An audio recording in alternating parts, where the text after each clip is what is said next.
साथियों नमस्कार।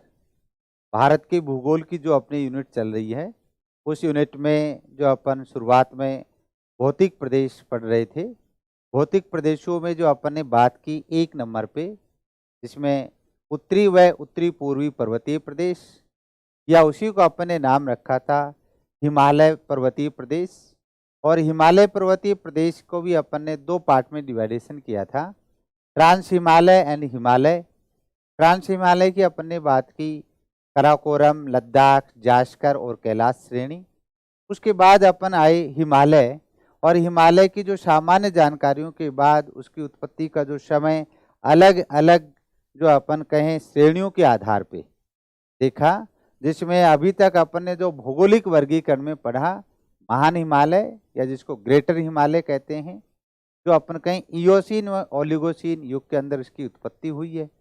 उसके बाद दूसरी जो श्रेणी पढ़ी अपन ने लघु या मध्य हिमालय, और लघु या मध्य हिमालय जिसकी उत्पत्ति मायोसीन युग में हुई है। कल्प तो टर्सरी है, लेकिन टर्सरी कल्प का जो मायोसीन युग है उसमें लघु या मध्य हिमालय की उत्पत्ति हुई। और उसके बाद जो अपन कहें लघु हिमालय की बात जहाँ पूरी हुई थी, उसी में अपन ने देखा था महान हिमालय और लघु हिमालय दोनों के बीच में अपन के एक घाटी का नाम लिखा था कश्मीर वैली, कश्मीर घाटी। और उस कश्मीर घाटी से अपन के झेलम नदी विसर्प बनाते हुए बहती है, सर्प की तरह बल खाते हुए बहती है। विश्व प्रसिद्ध केसर व जाफरान की खेती के लिए प्रसिद्ध है। और जहाँ ये भी अपन ने कहा था कश्मीर घाटी में हिमोड का जमाव हुआ है, और उसके कारण उपजाऊ कश्मीर घाटी का विकास हुआ, जिसको करेवा भी कहा गया है। यहाँ तक अपनी बातें हुई थी। तो तीसरी जो श्रेणी है हिमालय का जो भौगोलिक वर्गीकरण है, उसमें 1 नंबर पे महान हिमालय, दूसरे नंबर पे लघु हिमालय, और तीसरे नंबर पे शिवालिक हिमालय। तो आज अपन जो बात करने जा रहे हैं वो शिवालिक हिमालय के संदर्भित रूप में बात है। देखिए आप, शिवालिक हिमालय, शिवालिक हिमालय इसे अपन भाई हिमालय भी कहते हैं, और इसे अपन उप हिमालय भी कहते हैं। हिमालय की जितनी भी इन श्रेणियां हैं, हिमालय जो पर्वतीय प्रदेश है, उस प्रदेश में सबसे दक्षिण की श्रेणी वही अपन का शिवालिक है, और सबसे नई श्रेणी है, सबसे बाद में बनी है। तो सबसे पहले तो अपन शुरुआत यहीं से करते हैं कि इसकी उत्पत्ति कब हुई है।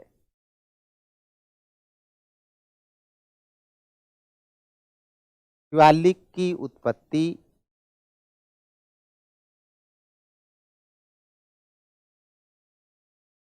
जो शिवालिक हिमालय की जो बात कर रहे हैं, शिवालिक की उत्पत्ति टर्सरी कल्प यानी तृतीयक टर्सरी कल्प के प्लायोसीन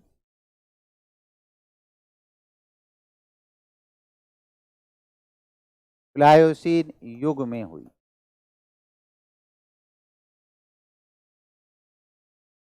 जहां अपन कहें टर्सरी कल्प के अंदर 5 युग हुए हैं। जो सबसे पुराना युग था वो पैलियोसीन था, उसके बाद अपन कहें इयोसीन था, फिर ओलिगोसीन था, फिर मायोसीन था, और फिर अपन कहें कौन सा है, प्लायोसीन है, जो सबसे नया है, जो टर्सरी कल्प का। तो टर्सरी कल्प के प्लायोसीन युग में हुई। आगे लिखें इसी के संदर्भ में, यह हिमालय की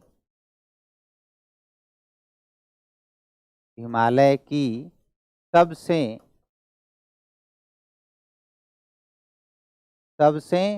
दक्षिण की श्रेणी है, तथा सबसे नवीन श्रेणी है।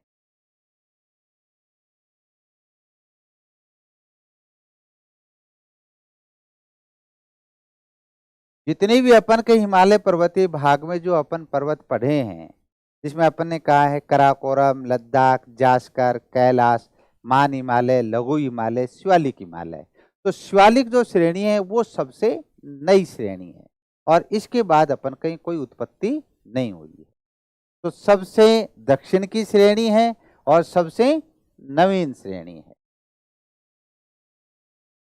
और फिर अपन इसके संदर्भित जो अपन के जो चट्टानों से संदर्भित इसकी जो बात है उस वाले भाग में देखिए, लघु हिमालय जो अपन के लघु हिमालय के जस्ट नीचे है, ये लघु हिमालय के दक्षिण में बालू, कंकड़ व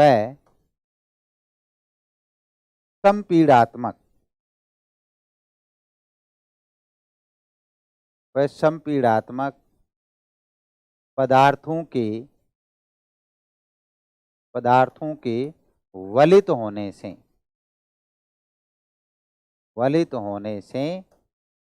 शिवालिक श्रेणी बनी है। शिवालिक श्रेणी बनी है। तो इसमें ये कहा है कि जो अपने कहा जो महान हिमालय, फिर लघु हिमालय, फिर शिवालिक, और शिवालिक के नीचे की जब अपन बात कर रहे हैं, जो लघु के नीचे जो अपन के बालू कंकड़ जो संपीड़ात्मक पदार्थ थे, और उन्हीं पदार्थों का वलन हुआ, फोल्ड हुआ, और उसी से अपने कहा किसका निर्माण हो गया, शिवालिक श्रेणी का निर्माण हो गया। अब जो शिवालिक के अपन कहें इसकी ऊंचाई कितनी है, कहाँ से शुरुआत है, इसी के साथ अपन आगे बेसिक जानकारी बढ़ाते हैं।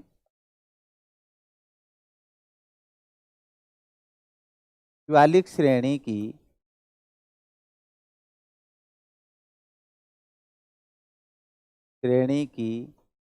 औसत ऊंचाई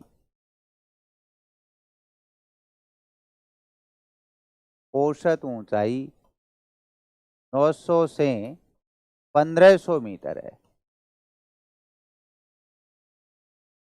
इसकी ये एवरेज हाइट है, 900 से 1500 मीटर है।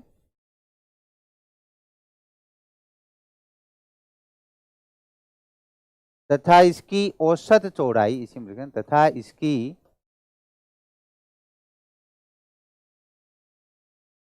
औसत चौड़ाई 15 से 50 किलोमीटर है। और जो अपन कहीं 15 जो अपन सबसे कम चौड़ाई है अरुणाचल प्रदेश की तरफ, और जम्मू कश्मीर की तरफ आते हैं तो इसकी ज्यादा चौड़ाई है। आगे लिखना, शिवालिक श्रेणी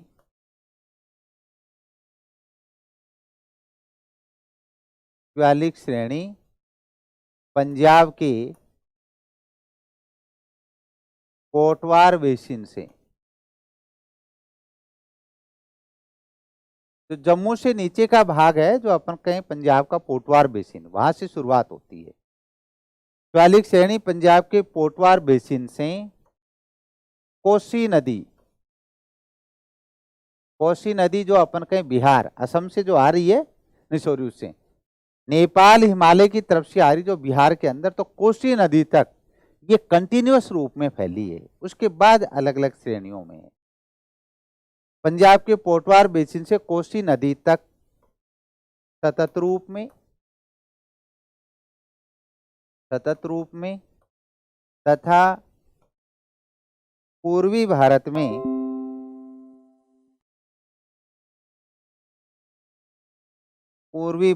जो अपन कहें अरुणाचल प्रदेश की बात कर रहे हैं। पूर्वी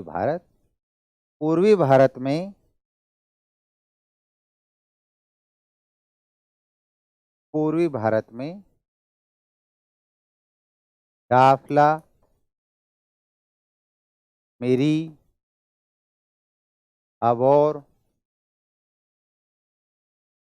व मिसमी पहाड़ियों के रूप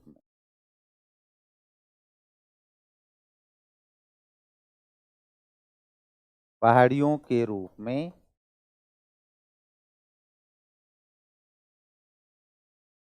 फैली है। और ये क्रम भी ऐसा लिखा है, पश्चिम से पूर्व की तरफ इन श्रेणियों को लिखा है। पहले डाफला है, फिर मेरी है, फिर अबोर है, फिर मिसमी है। और इन पहाड़ियों का जो नामकरण किया गया है अरुणाचल प्रदेश में इस नाम की जनजातियां हैं, उन जनजातियों के नाम के आधार पर ही इन श्रेणियों का नाम कर दिया गया। डाफला जनजाति रहती है उसको डाफला श्रेणी, मिरी जनजाति रहती है मिरी श्रेणी, अबोर जनजाति रहती है अबोर श्रेणी, और मिश्मी जनजाति रहती है उसको मिश्मी श्रेणी कहते हैं। और अबोर और मिश्मी के बीच से ही अपन कहे ब्रह्मपुत्र नदी जो अपन कहें असम के अंदर आ रही है नीचे की तरफ। तो ये श्रेणियों के रूप में जो अपन ने कहा। आगे देखिए, शिवालिक श्रेणी को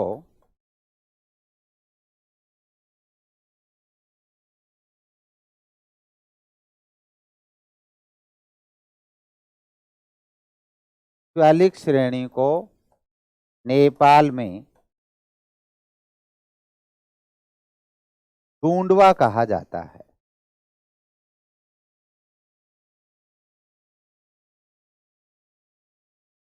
कहा जाता है। तो नेपाल में जो नामकरण दिया हुआ है वहां इसका नाम क्या है, टूंडवा कहा जाता है। और आगे आप देखिए, इसको आप मैप में भी देखेंगे तो उससे और भी स्पष्ट हो जाएगा। और जो पूरी भारत में जो अलग अलग श्रेणियां हैं, इन समस्त श्रेणियों को शिवालिक को सूर्या मूरिया का भी नाम दिया जाता है, टूंडवा कहा जाता है। आगे इसमें जोड़ दें, पूर्वी भारत में इसे सूर्या मूरिया, सूर्या व मूरिया भी कहा जाता है।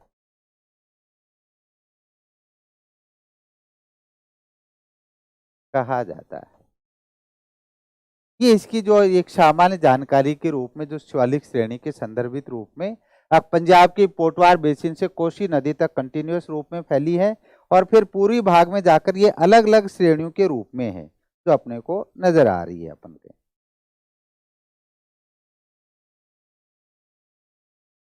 फिर देखिए आगे,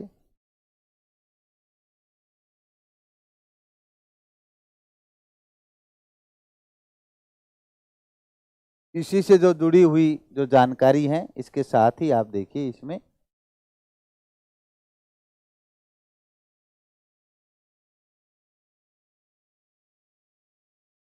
आबोर जो 3 नंबर पे लिखी थी, आबोर व मिश्मी पहाड़ियों के बीच से, मिश्मी पहाड़ियों के बीच से ब्रह्मपुत्र नदी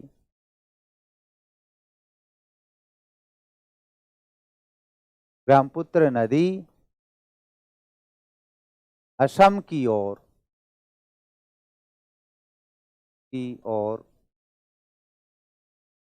आ रही है। इन सही मायने में जो अपने का आबोर और मिश्मी पहाड़ियां हैं उसके बीच से अपन के ब्रह्मपुत्र नदी और असम की तरफ आती है।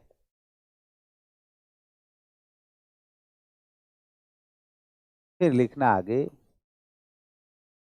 दून व द्वार, ये दो टर्म है, दून व द्वार जो अपन कहें जिसको नाम दिया अपन ने। अब जो महान व लघु हिमालय के बीच कुछ अपन कहें जिसको अपन नाम देते हैं उपजाऊ नदी घाटियों का विकास हुआ है, और उन्हीं उपजाऊ नदी घाटियों को पश्चिम की तरफ जम्मू वाला जो पार्ट है, जो हिमाचल प्रदेश का भाग है, जो उत्तराखंड का पश्चिमी भाग है, उस वाले भाग में उसको दून कहते हैं। और ऐसी घाटियों को पूर्वी भारत की तरफ अपन कहते हैं तो उसको नाम क्या दिया जाता है, द्वार कहा जाता है। तो दून और द्वार क्या है तो डैश करके लिखना, मध्य हिमालय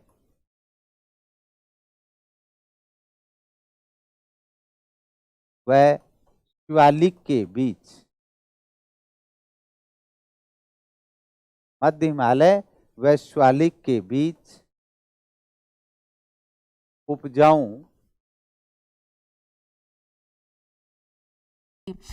नदी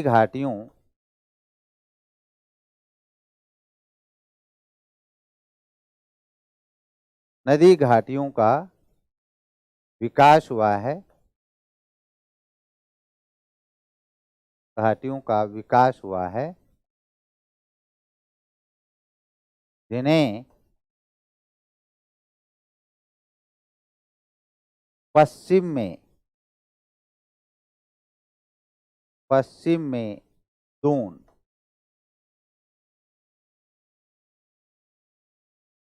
दून, जैसे जम्मू दून, नाला दून, ये दोनों ही अपन के जम्मू कश्मीर में, J&K में, ये दोनों ही जम्मू कश्मीर जो केंद्र शासित प्रदेश है, जम्मू दून, नाला दून, कालका दून,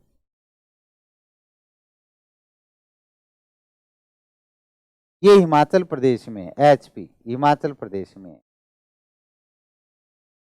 देहरादून, पाटली दून,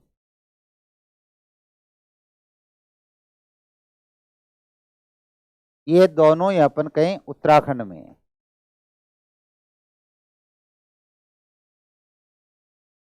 ये सारे दून घाटियां हैं, जिसको अपन ने कहा जम्मू दून है, नाला दून है, कालका दून है, देहरादून है, पाटली दून है। तो सभी दून घाटियां हैं। और कहाँ है ये दून घाटियां? मध्य हिमालय और शिवालिक के बीच स्थित हैं। तो पश्चिम में जिनको दून कहा है, आगे इसी में लिख दें, तथा पूर्व में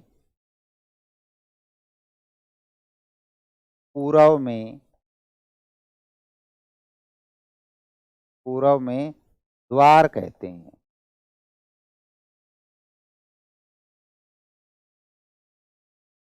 हैं। जैसे हरिद्वार, कोट द्वार,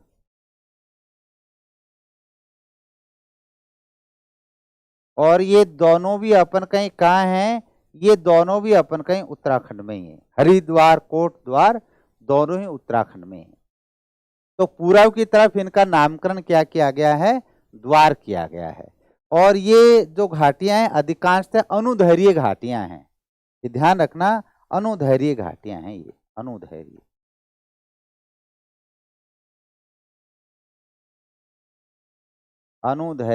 घाटियां हैं।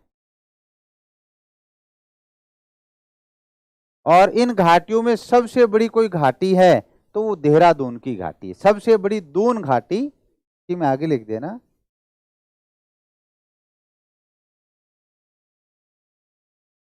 इनमें सबसे बड़ी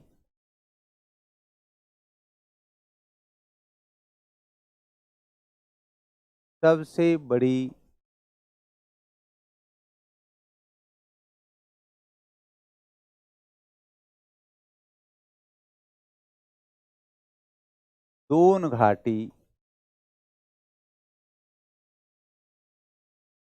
सबसे बड़ी दून घाटी देहरादून की घाटी है।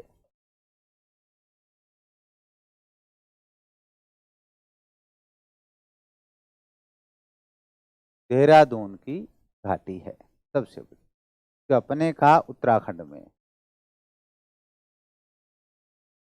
उत्तराखंड। आगे लिख देना, इन घाटियों में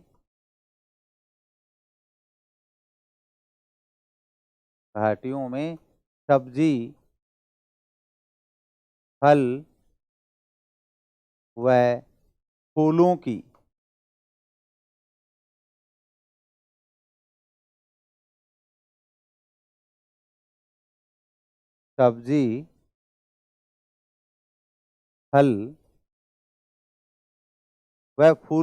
खेती की जाती है। सब्जी, फल व फूलों की खेती की जाती है। फिर आप देखिए इससे संदर्भित जो अपन ने कहा, जो शिवालिक श्रेणी थी, और शिवालिक श्रेणी के लास्ट में अपन कहीं कुछ अन्य जो जानकारी इससे जुड़ी हुई है, जो अपन के पूर्वांचल की पहाड़ियों के रूप में भी हैं। तो अपन नाम लिखते हैं, तो अन्न में लिखना आप पूर्वांचल की पहाड़ियां।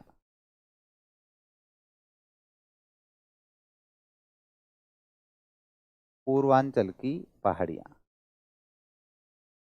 पूर्वांचल की जो पहाड़ियां हैं, उन पहाड़ियों में जब आप देखेंगे, जो अपन कहीं अरुणाचल प्रदेश से और नीचे मिजोरम तक देखते हैं, तो उन पहाड़ियों की बात करते हैं। पहाड़ियां लिखना, इनमें कौन कौन सी, देखिए इनमें पटकाई बूम,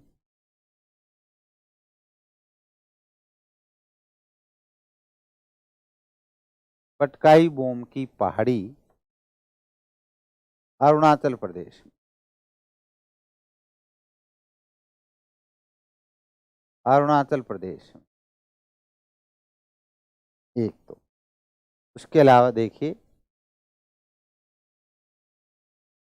नागा व कोहिमा की पहाड़ी, कोहिमा की पहाड़ी, और ये दोनों ही नागालैंड में।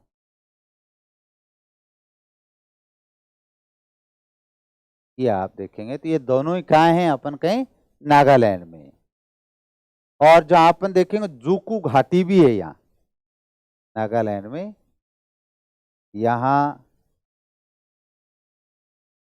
जूकू घाटी भी है। और ये भी कहाँ है, जूकू घाटी नागालैंड में।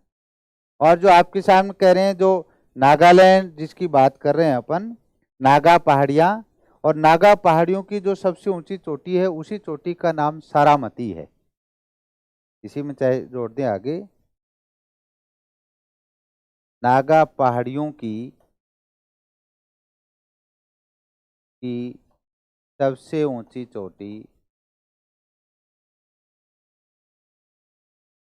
चोटी सारामती।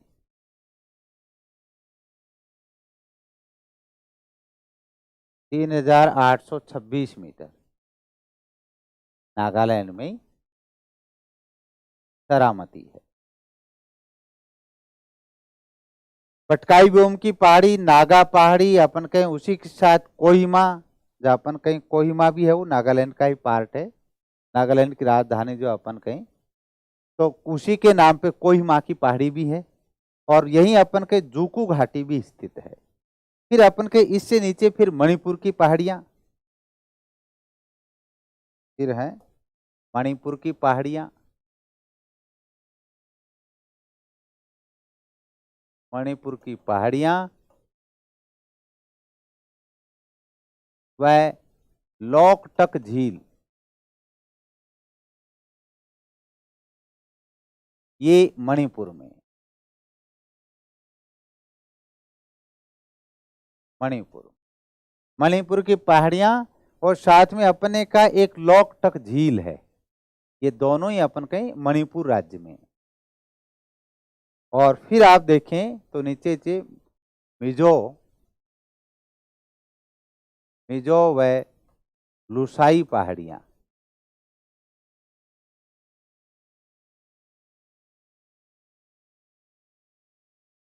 जो मिजोरम में। लुसाई जनजाति है, उसी के आधार पर इसका नामकरण जो अपन कहें लुसाई पहाड़ियों के रूप में भी किया जाता है, ये ध्यान रखना है।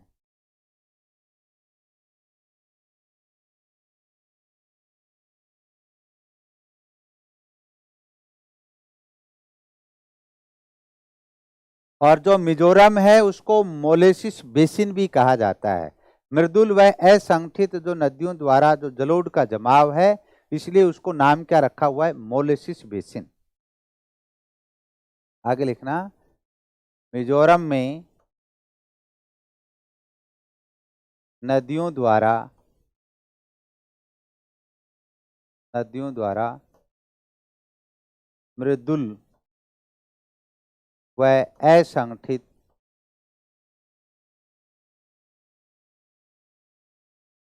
मिजोरम में नदियों द्वारा मृदुल यानी जो मुलायम, मृदुल व असंगठित जलोढ़ का जमाव किया है, अतः मिजोरम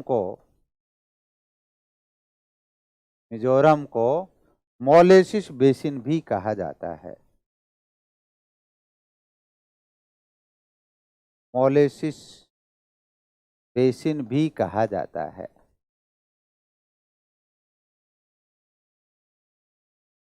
बेसिन भी कहा जाता है। ये जो अपने का पूर्वांचल की जो पहाड़ियां हैं, इसका यदि एक आप मैप में देखेंगे तो आपके देखिए सामने जानकारियां किस रूप में आती हैं। ये जैसे मैं नॉर्थ ईस्ट वाले पार्ट को ही अपन केवल उस वाले भाग को बनाते हैं, उसको विशेष रूप से थोड़े बड़े रूप में दिखाने का प्रयास करते हैं। देखिए किस रूप में है। तो ये आपके सामने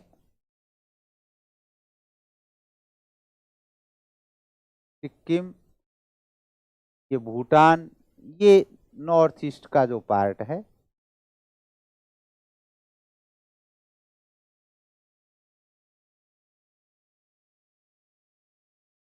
इस वाले भाग को अपन ने बनाया है। देखिए ये जो पार्ट है ये नेपाल है और ये भूटान है। जो पूर्वांचल की अपन ने पहाड़ियों की जो अपन ने बात की थी अभी आपके सामने, और इस वाले भाग से अपन ने कहा था कि ये जो श्रेणी है उस श्रेणी को जो अपन ने नाम लिखा था इसको इस रूप में, और इस श्रेणी को नाम लिखा था महान हिमालय। महान हिमालय। फिर उसके बाद अपन ने कहा लघु हिमालय, और लघु हिमालय के बाद फिर अपन ने कहा शिवालिक, और शिवालिक की जो श्रेणियां थी उस वाले पार्ट की जो बात कर रहे हैं आपके सामने। शिवालिक 1 नंबर, देखिए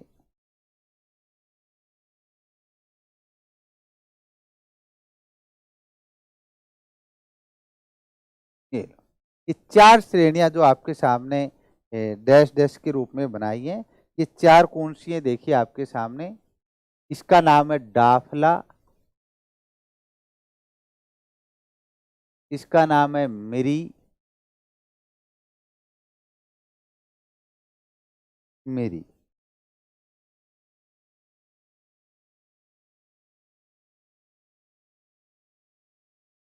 ये 1 नंबर, ये 2 नंबर, और तीसरे नंबर वाली जो अपन कहें इस श्रेणी का नाम है अबोर,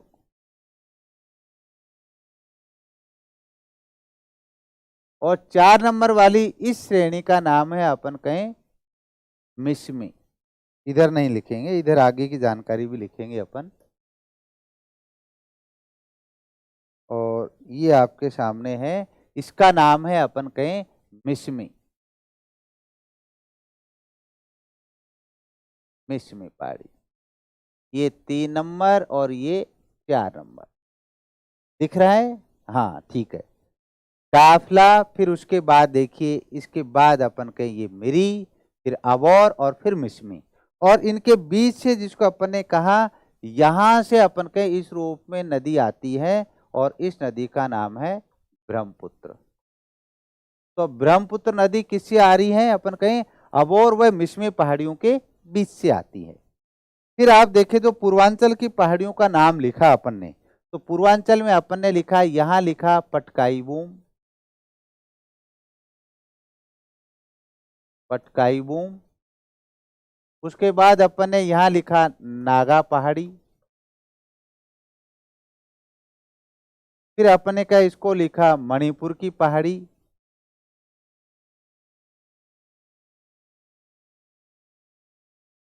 और इस वाले भाग को लिखा अपन ने मिजो पहाड़ी। मिजो पहाड़ियां, और यही हिमालय का मोड़ है। जब हिमालय की शुरुआत की तो अपने बात की थी कि हिमालय का जो पार्ट है जो असम वाले भाग से आके मुड़ जाता है, जिसको नाम दिया जाता है असम मोड़, या दक्षिणी पूर्वी वलन, या दक्षिणी पूर्वी सिंटैक्सिस, या दक्षिणी पूर्वी हेयर पिन का नाम दिया था। तो पूर्वांचल की पहाड़ियां हैं, तो जब अपन ने बात की पूर्वांचल की पहाड़ियां, तो पूर्वांचल में क्या है, पटकाईबूम, नागा, मणिपुर व मिजो पहाड़ियां हैं। और फिर इधर देखें तो ये म्यांमार है, म्यांमार में फिर नीचे अराकान योमा, पेगु योमा श्रेणियां हैं। तो हाँ, इधर ये मेघालय का जो पार्ट है, ये अपन कहें यहाँ की जो गारो खासी जयंतियां हैं, ये ध्यान रखना है, गारो खासी जयंतियां हिमालय का पार्ट नहीं है। ये प्रायद्वीपीय पठार का भाग है, जो अपना अगले आगे जो अपना डिवीजन शुरू होगा तो वहां अपन इसकी बात करेंगे।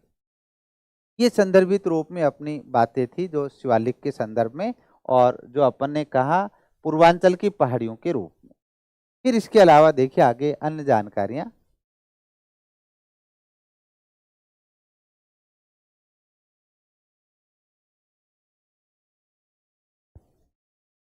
ये इसी के साथ जोड़ते हुए अगले में ही देखते हैं, इसमें नहीं देख पाएंगे स्पष्ट रूप में। देखिए अलग अलग कुछ जो श्रेणियों के साथ जब आप देखते हैं तो कुछ भ्रंश हैं, छेप हैं, जिसको थ्रस्ट कहते हैं। देखिए कहाँ किस रूप में, ये आपके सामने मैंने इस वाले पार्ट को लिखा और नाम लिखा महान हिमालय।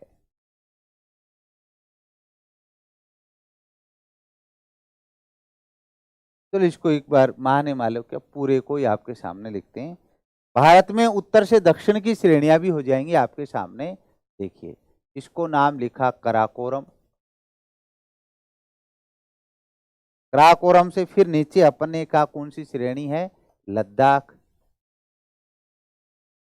लद्दाख के बाद कौन सी श्रेणी आती है, जास्कर। ये क्रम में है।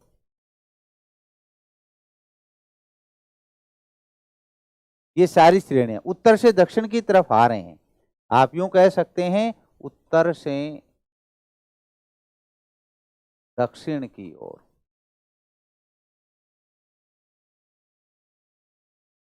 ये लो। फिर इसके बाद जो अपन कहते हैं उस श्रेणी का जो नाम है अपन कहें, फिर अपन कहें इसको नाम लिखा अपन ने महान हिमालय, ग्रेटर हिमालय जिसको कहते हैं।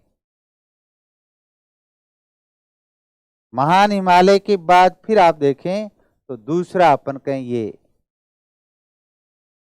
लघु हिमालय। लघु हिमालय में श्रेणियां अलग अलग थी वहां, पीर पंजाल, धौलाधर, नाग टिब्बा, मंसूरी, इस रूप में महाभारत रेंज। फिर अपन कहे सबसे लास्ट में नीचे ये आपके सामने लिख दिया शिवालिक। और शिवालिक जो अपने कहा सबसे दक्षिण की, सबसे दक्षिण की श्रेणी है ये। और फिर अपन कहीं शुरुआत हो जाती है मैदान की, फिर इसको अपन कहते हैं उत्तरी मैदान। ये जो पार्ट है ये है उत्तरी मैदान।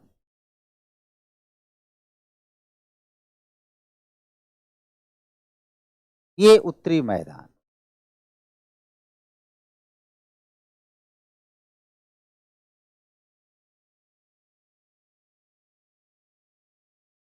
उत्तरी मैदान। अब देखिए इसके पार्ट से जो संदर्भित, अब जो अपन नाम लिखने जा रहे हैं जिनकी बात कर रहे हैं, महान हिमालय लघु हिमालय के बीच, जिसको अपन नाम देते हैं मेन सेंट्रल थ्रस्ट का नाम लिखते हैं अपन। यहां अपन कहीं इस वाले भाग में एक छेप है और इसको अपन ने लिखा है 1 नंबर पे लिख दिया main central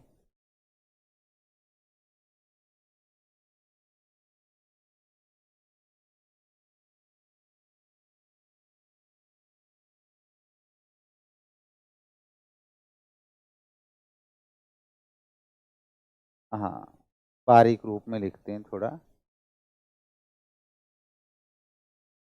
main central thrust, जिसको लिखता है MCT। मेन सेंट्रल थ्रस्ट जिसको क्या लिखता है MCT, इस रूप में भी लिखा जाता है। हिंदी में लिखा जाता है मुख्य केंद्रीय छेप या भ्रंश, इसको कहते हैं मुख्य केंद्रीय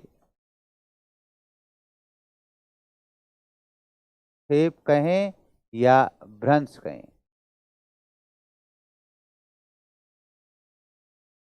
यानी महान व लघु हिमालय को जो अलग करता है वो मेन सेंट्रल थ्रस्ट है, मुख्य केंद्रीय छेप है या भ्रंश है।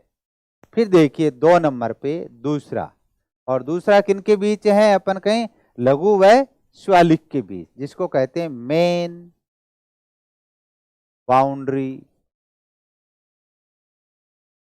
थ्रस्ट, इसको कहा जाता है MBT, मेन बाउंड्री थ्रस्ट,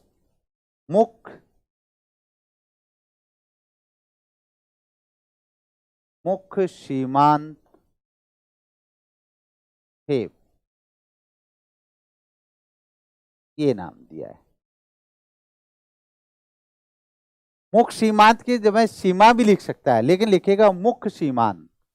और फिर आपके सामने इस वाले पार्ट में फिर अपन कहें, ये अपन कहें है मैदान, उत्तर का मैदान,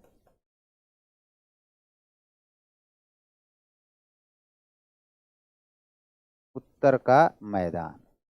और उत्तर का जो मैदान की बात कर रहे हैं अपन, इस मैदानी भाग से और जो अपन हिमालय जहां समाप्त हुआ है, इस वाले भाग की जब अपन बात करते हैं तब अपन किसका नाम है, Himalayan front fault. Himalayan 3 number पे, हिमालयन फ्रंट लिख देते,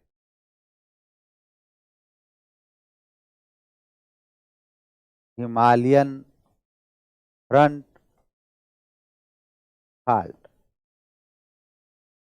ये अपन कहें किसके बीच हुआ, ये शिवालिक व उत्तर का मैदान, इसके बीच स्थित है हिमालयन फ्रंट फॉल्ट, या जिसको अपन कहते हैं हिमालय भ्रंश, इसको हिमालय भ्रंश भी कहते हैं। हिमालय फ्रंट फॉल्ट और हिमालय भ्रंश दोनों ही नाम दिए जाते हैं। तो आपके सामने अपने का 3 जो भ्रंश के रूप में देखें, उसके नीचे फिर मैं आपके सामने बात करूं तो इस वाले भाग में जहां आपके सामने देखिए, यहां आपके सामने मैदान से नीचे कुछ जानकारी के रूप में, तो ये मैंने आपके सामने लिखा, ये जो श्रेणी है इस श्रेणी का नाम है अरावली। और अरावली से जब आप इस तरफ वाले भाग की तरफ बात करोगे तो ये अपन कहे हैं विंध्याचल। जब राजस्थान में अपन आएंगे तो वहां अपन इसकी चर्चा होगी, विंध्याचल श्रेणी। और विंध्याचल और अरावली के बीच जो अपन बात कर रहे हैं, विंध्याचल और अरावली के बीच वाले भाग में, और यहाँ अपन कहें एक फॉल्ट है जिसको अपन लिख रहे हैं 4 नंबर, और इसको नाम लिखा जाता है, जहां यहाँ लिखा है मेन बाउंड्री, यहाँ आएगा केवल एक टर्म का प्रयोग हुआ, ग्रेट बाउंड्री फॉल्ट, और इसको लिखते हैं great boundary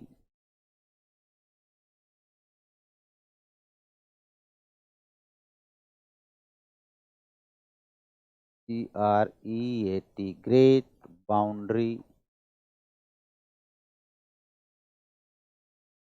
fault, great boundary fault किनके बीच स्थित है, अरावली व विंध्याचल के बीच, और इसको ये भी नाम लिखा जाता है महान सीमांत भ्रंश।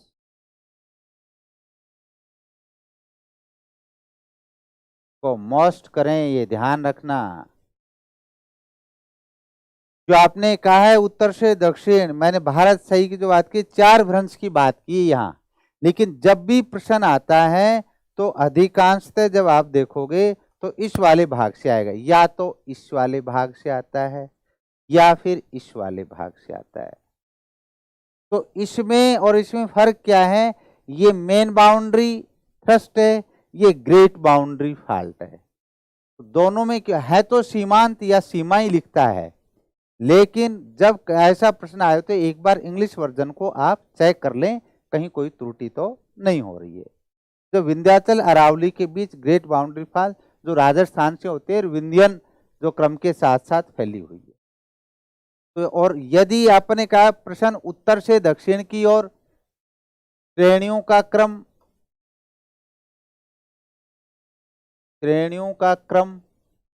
तो फिर आपके सामने क्या है, कराकोरम, लद्दाख, जास्कर, महान हिमालय, लघु हिमालय, फिर शिवालिक, इस क्रम में है। तो ये ऐसे भी हैं। और इसमें ये ध्यान रख लेना, जो लघु हिमालय की है, इस वाले पार्ट को अपने कहा था पीर पंजाल श्रेणी की, जो पार्ट की जो बटी हुई थी, जो पीर पंजाल श्रेणी के रूप में थी। पीर पंजाल, धौलाधर, नाग टिब्बा, मंसूरी और महाभारत रेंज।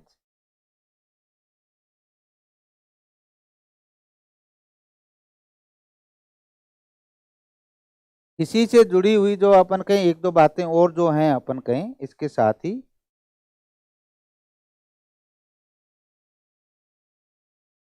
तो 9 नंबर पे देखना,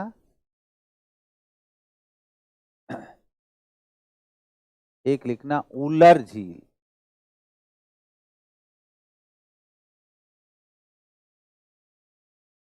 दूसरी है अपन कहें डल झील, दोनों ही अपन कहें जम्मू कश्मीर।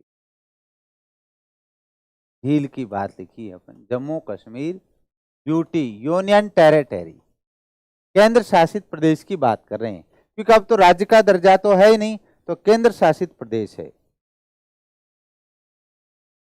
इसी में आप देखिए तो नागिन झील भी है, नागिन झील, ये भी जम्मू कश्मीर में है, जे के। कोशर बाग झील भी है, कोशर बाग झील,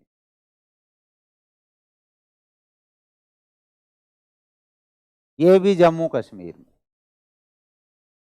और ये सारी अपन के मीठे पानी की झीलें हैं। मानस बल है, मानस बल,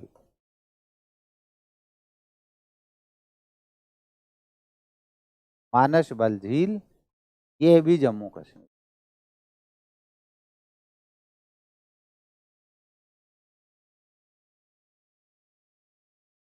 फिर आपके सामने अपन कहते हैं एक तसो मुरारी,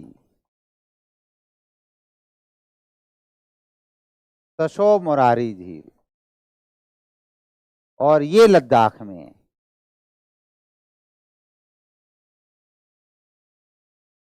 पैंगोंग लेक जो बहुत चर्चित रही है इस समय, पैंगोंग झील, ये भी अपन कहें लद्दाख क्षेत्र से।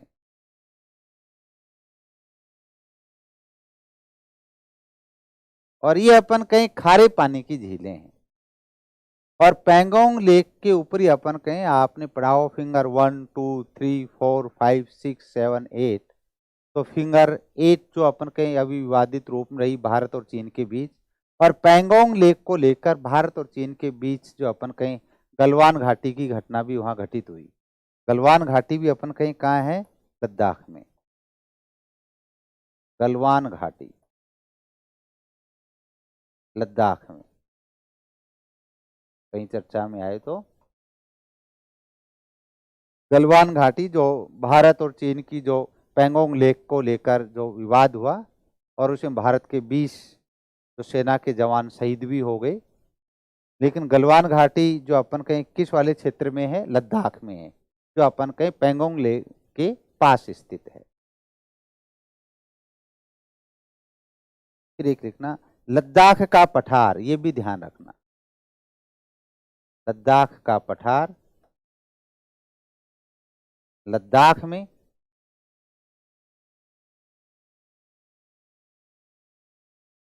ये शीत मरुस्थल का उदाहरण है, शीत डेजर्ट, शीत मरुस्थल का उदाहरण है।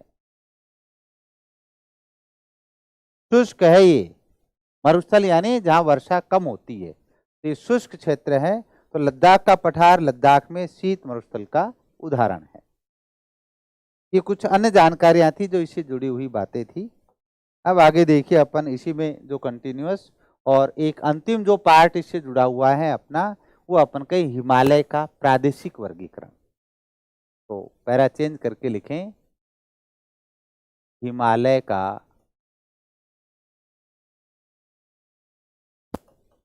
प्रादेशिक वर्गीकरण। और जो प्रादेशिक वर्गीकरण है वो अपन कहें सिडनी बुर्राड़ महोदय ने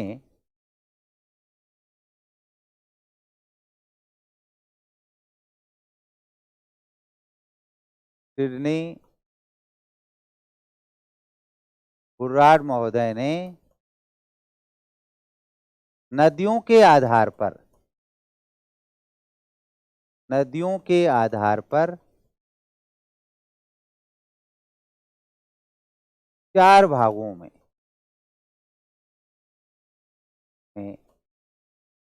बांटा है।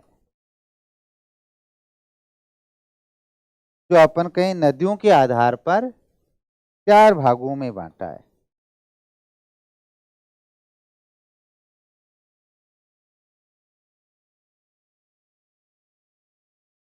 चार कौन कौन से जो पार्ट के जो अपन मैप में नाम लिख देंगे और उसकी विशेष जानकारियां भी उसके साथ ही लिख देंगे। देखिए आप इसको मैप में देखेंगे तो अच्छे ढंग से अपने को समझ में आएगा।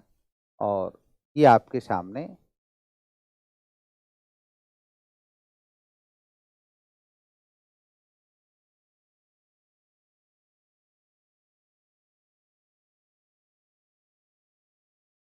इस वाले पार्ट से ये नेपाल, सिक्किम और ये अपन कहें नॉर्थ ईस्ट अरुणाचल प्रदेश का पार्ट है।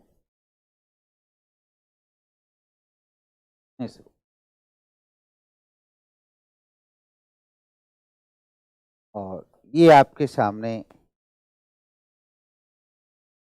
ये नेपाल है,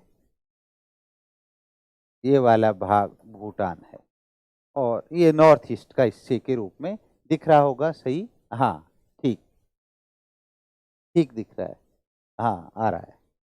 देखिए अब इसमें जो अपन बात करते कहाँ से किस रूप में है, जो पहले तो मैं आपके सामने जो श्रेणियों की बात थी उस श्रेणियों को एक बार आपके सामने मैपिंग में जो आपके सामने इस रूप में अपन ने इसको लिखा कराकोरम, फिर ये लद्दाख, फिर उसके बाद जास्कर और जास्कर के बाद फिर अपन ने कहा जिसको नाम रखा,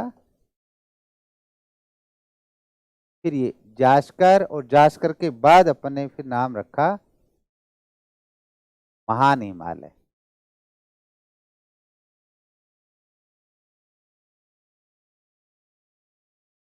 और यहाँ तक फिर उसके बाद अपन कहीं पीर पंजाल है, धौलाधर है, नाग टिब्बा, मंसूरी, महाभारत रेंज के रूप में ये लघु हिमालय। फिर उसके बाद अपन कहीं पोटवार बेसिन वाले भाग से और फिर ये अपन कहीं शिवालिक जिसको अपने का डाफला, मिरी, अबोर और मिसमी पहाड़ियों के रूप में। ऐसे ये श्रेणियां थी। ये कराकोरम,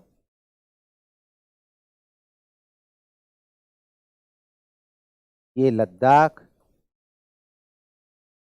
ये जास्कर,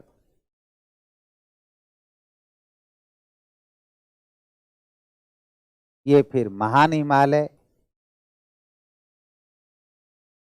ये महान हिमालय, फिर ये अपन ने कहा लघु हिमालय और लास्ट में जिसको अपन ने कहा इसका नाम है शिवालिक। ये श्रेणियां इस रूप में। अब जो अपन बात करते हैं इस वाले भाग में, यहाँ एक झील जिसको लिखा था और ये पता है लद्दाख का बढ़ा हुआ भाग यहाँ था अपन कहीं कैलाश। तो कैलाश श्रेणी कहाँ है अपन कहीं तिब्बत वाले भाग में। ये तिब्बत वाला भाग है, तिब्बत, तिब्बत चीन का क्षेत्र है जो। और इस वाले भाग से जो अपन ने कहा यहां से एक नदी निकली जो अपन कहें ये मानसरोवर झील, मानसरोवर झील। और इन्हीं नदियों के आधार पर नामकरण कैसे किया है, देखिए आप, यहाँ से एक नदी निकली और जो अपन के लद्दाख जास्कर के बीच से बहते हुए इधर आई और इसका नाम रखा सिंधु गोर्ज।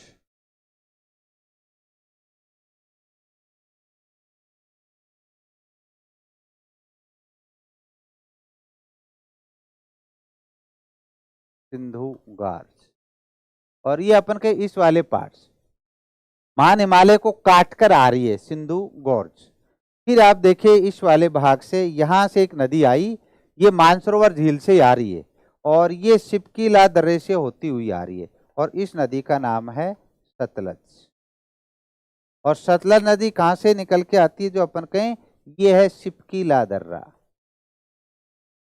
हिमाचल प्रदेश में पड़ा था शिपकीला दर्रा और यहीं से ये भारत में प्रवेश करती है और फिर अपन के पंजाब से बहते हुए और फिर पाकिस्तान में चली जाती है। फिर आप देखें इस वाले भाग में यहाँ, तो यहाँ भारत नेपाल की सीमा के साथ साथ एक नदी बहती है और इस नदी का नाम है काली नदी। काली नदी।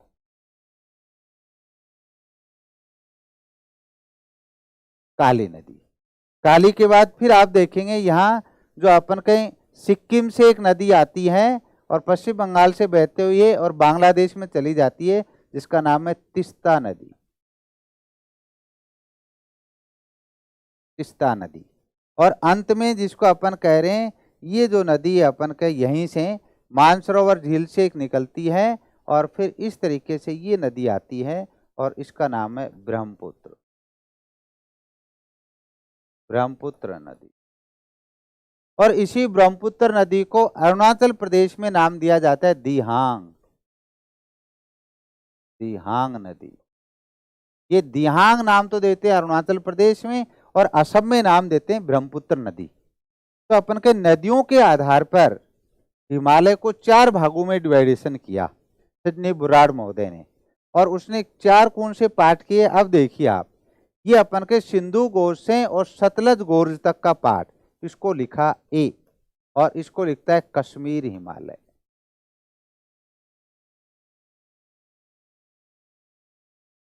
और इस कश्मीर हिमालय की जो टोटल लंबाई है वो 570 भी लिखता है और कई जगह 560 लिखता है, कोई फर्क नहीं है। 560 किलोमीटर लंबाई में फैला है जो अपन कहें कश्मीर हिमालय सिंधु गोर्ज से सतलज गोर्ज तक स्थित है। सतलज से काली इस वाले भाग में जब देखते हैं तो ये पार्ट है अपन के बी और इसको कहते हैं कुमाऊं हिमालय।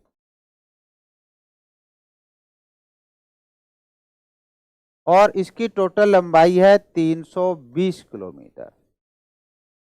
और प्रादेशिक वर्गीकरण में हिमालय का सबसे चौड़ा जो भाग है, सबसे कम चौड़ा भाग है, वो कुमाऊं हिमालय का है।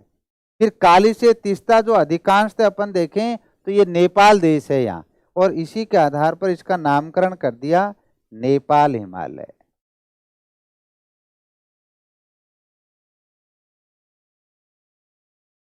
नेपाल हिमालय जिसकी लंबाई लगभग 800 किलोमीटर के आसपास है। ये लंबाई की बात की अपन ने, ये भी अपन के लंबाई है, ये लंबाई की बात कर रहे हैं। और अंत में जो अपन के तिस्ता से और जो ब्रह्मपुत्र या तिस्ता से जिसको अपन ने नाम दिया है दिहांग भी जिसको कह रहे हैं, इसके बीच में जिसको नाम देते हैं डी असम हिमालय।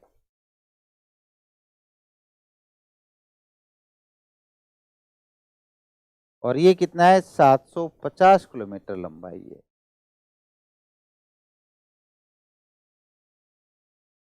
750 किलोमीटर। तो अब आपके सामने यदि मैं बात करूं इस वाले भाग की, तो सबसे लंबा भाग तो कौन सा हुआ, नेपाल हिमालय 800, उससे कम असम हिमालय 750, उससे कम कश्मीर हिमालय, इसको पंजाब हिमालय भी कहते हैं 560, और सबसे कम लंबाई है कुमाऊं हिमालय 320। तो प्रश्न ऐसा भी पूछा जा सकता है इनको लंबाई के आधार पर अवरोही क्रम, तो अवरोही क्रम में नेपाल हिमालय, असम हिमालय, कश्मीर हिमालय और लास्ट में कुमाऊं हिमालय। आरोही क्रम में बढ़ते हुए क्रम में तो कुमाऊं सबसे छोटा है तो कुमाऊं हिमालय, उससे बड़ा कश्मीर हिमालय, उससे बड़ा असम हिमालय और सबसे बड़ा नेपाल हिमालय। या फिर इनके क्षेत्र से कोई विशेष चोटी है तो उससे भी कोई प्रश्न हो सकता है। जैसे आपके सामने इस वाले भाग में यहाँ एक चोटी है और इस चोटी का नाम है नामचा बरुआ। नामचा बरुआ 7,756 मीटर, और ये अरुणाचल प्रदेश में है। तो असम हिमालय की सबसे ऊंची चोटी कौन सी है? नामचा बरुआ। ऐसे जो अपन सिक्किम हिमालय की बात करते हैं इस वाले भाग में, सॉरी नेपाल हिमालय की जो बात करते हैं, तो यहाँ जो भारत में, तो यहाँ भारत में एक चोटी है तो सीमा के पास, और इस चोटी का नाम है कंचनजंगा।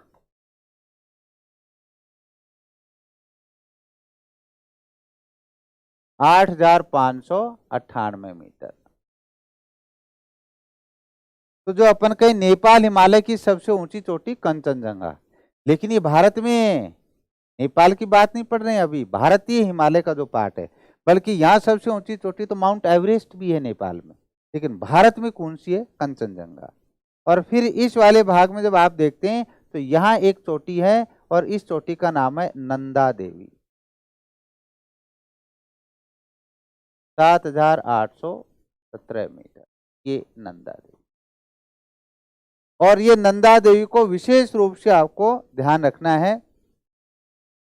पूछता है कुमाऊं हिमालय की सबसे ऊंची चोटी नंदा देवी 7,817 मीटर। और ये वाला भाग जो अपन कहें सिंधु से सतलज वाले के बीच में, यहाँ जो मुख्य चोटियों में जब आप देखते हो तो यहाँ एक चोटी है जिसका नाम है K2 8,611 मीटर। इधर ही आप देखेंगे तो यहाँ एक चोटी है जिसका नाम है नंगा पर्वत, जो महान हिमालय में है, उस चोटी का नाम है नंगा पर्वत।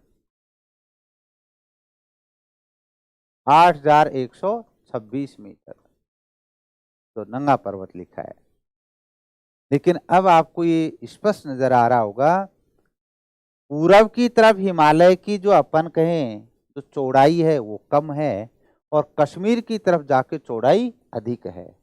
इसलिए अपन ने कहा था पूरब से पश्चिम की ओर जाने पर हिमालय की चौड़ाई बढ़ती जाती है। तो ये अपनी बातें थी जिसके अपन ने कहा प्रादेशिक वर्गीकरण के संदर्भ में। और अब इसको मैं आपके सामने 4 लाइन में इसकी जानकारी को आगे समाकलित करते हैं।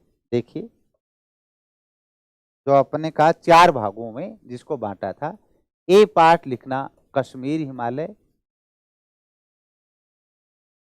कश्मीर या पंजाब हिमालय, दोनों नाम लिखता है इसको।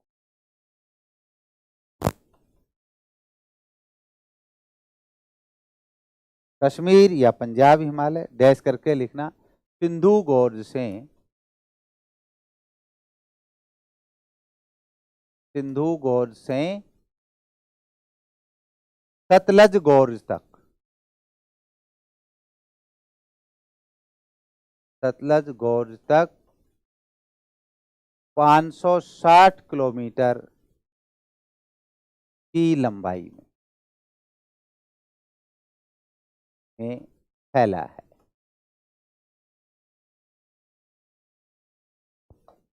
यहाँ की मुख्य चोटियाँ, तो फेमस रूप में जो चोटियाँ हैं, यहाँ की मुख्य चोटियाँ, इसको लिखा है अपन ने K2 8,611 मीटर,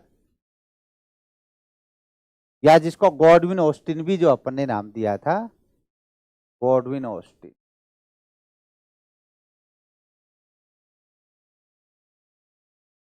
गॉडविन ऑस्टिन भी नाम है और K2 भी है। वह नंगा पर्वत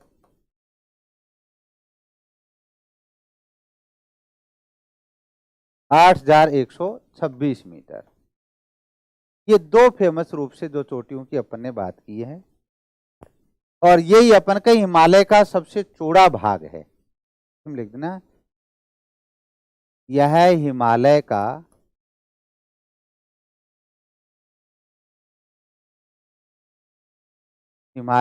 सबसे चौड़ा भाग है।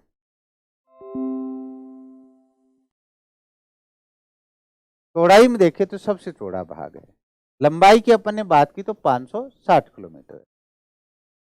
दूसरे नंबर पे बी, जिसको लिखा था अपन ने कुमाऊं हिमालय। कुमाऊं जो उत्तराखंड वाला अधिकांश पार्ट है, जहां अपन के भारतीय सेना भी है, कुमाऊं रेजिमेंट।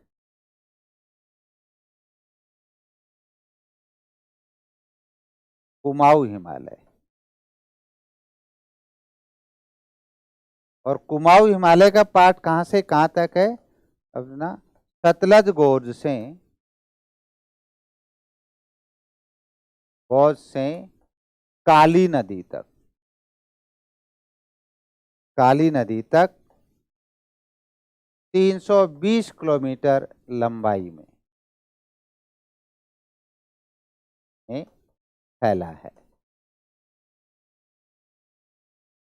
यहाँ की सबसे ऊंची चोटी यानी कुमाऊं हिमालय, यहाँ की सबसे ऊंची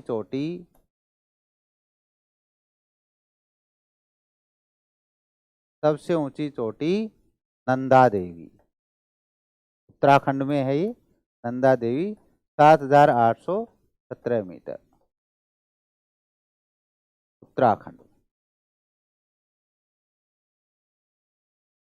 उत्तराखंड राज्य में जो अपन कहें सबसे ऊंची चोटी जो कुमाऊं हिमालय की, विशेष रूप से ध्यान रखना है नंदा देवी। तो अपने कहा कश्मीर हिमालय, फिर कुमाऊं हिमालय, उसके बाद फिर अपन कहें तीसरा जो पार्ट है सी, जिसको अपन नाम देते हैं नेपाल हिमालय। भारत के अंदर जो नेपाल हिमालय वाला पार्ट है, और ये कहां से है? काली नदी से तिस्ता नदी तक। काली नदी से तिस्ता नदी तक 800 किलोमीटर की लंबाई में, 800 किलोमीटर की लंबाई में फैला है। यह प्रादेशिक वर्ग लिखना,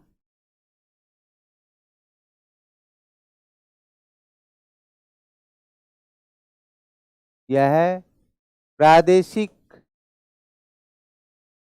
वर्गीकरण में सबसे लंबा भाग है, सबसे लंबा भाग है। यहाँ की सबसे ऊंची चोटी, सबसे ऊंची चोटी जिसको अपन ने कहा था कंचनजंगा, कंचनजंगा है 8,598 मीटर। कंचनजंगा सिक्किम में है।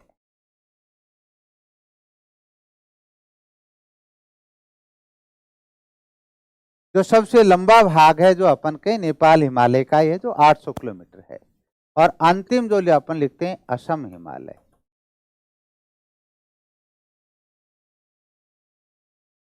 असम हिमालय। और असम हिमालय कहां से कहां रूप में है, जिसको अपन लिख रहे हैं आगे? असम हिमालय तिस्ता नदी से ब्रह्मपुत्र नदी तक, ब्रह्मपुत्र गॉर्ज तक। ब्रह्मपुत्र गॉर्ज नहीं लिखेगा तो दिहांग भी लिख सकता है। अरुणाचल प्रदेश में इसका नाम दिहांग है, और असम में इसका नाम क्या हो जाता है? ब्रह्मपुत्र हो जाता है। तो असम हिमालय तिस्ता नदी से ब्रह्मपुत्र गॉर्ज तक 750 किलोमीटर की लंबाई में फैला है, यहाँ की सबसे ऊंची चोटी, सबसे ऊंची चोटी जिसको अपन नाम देते हैं नामचा बरुआ, नामचा बरुआ 7,756 मीटर। नामचा बरवा है और ये अरुणाचल प्रदेश में, अरुणाचल प्रदेश नामचा बरवा है। ये अपने कहा जो अपन कहीं प्रादेशिक वर्गीकरण, और पुनः आप पीछे वाले जब पाठ की बात करते हैं तो देखिए जो अपन ने इस रूप में देखा, सिंधु गौर से सतलज गौर कश्मीर हिमालय, सतलज गौर से काली नदी तक अपन कहीं कुमाऊं हिमालय, और काली से तिस्ता तक अपने का नेपाल हिमालय, और तिस्ता से दिहांग या जिसको अपने दिबांग कहा है, ये कहाँ तक है अपन कहीं जिसको नाम रखा अपन ने असम हिमालय, और यही अपन ने लास्ट में लिखा है जिसको असम हिमालय की बात की है। तो इस तरीके से ये अपना हिमालय का प्रादेशिक वर्गीकरण। तो ये अपना हिमालय का जो भौतिक प्रदेश था, भारत के भौतिक प्रदेशों में जो पहला भौतिक प्रदेश उत्तरी व उत्तरी पूर्वी पर्वतीय प्रदेश या हिमालय पर्वतीय प्रदेश, और यहाँ अपने इसकी बातें पूरी हुई।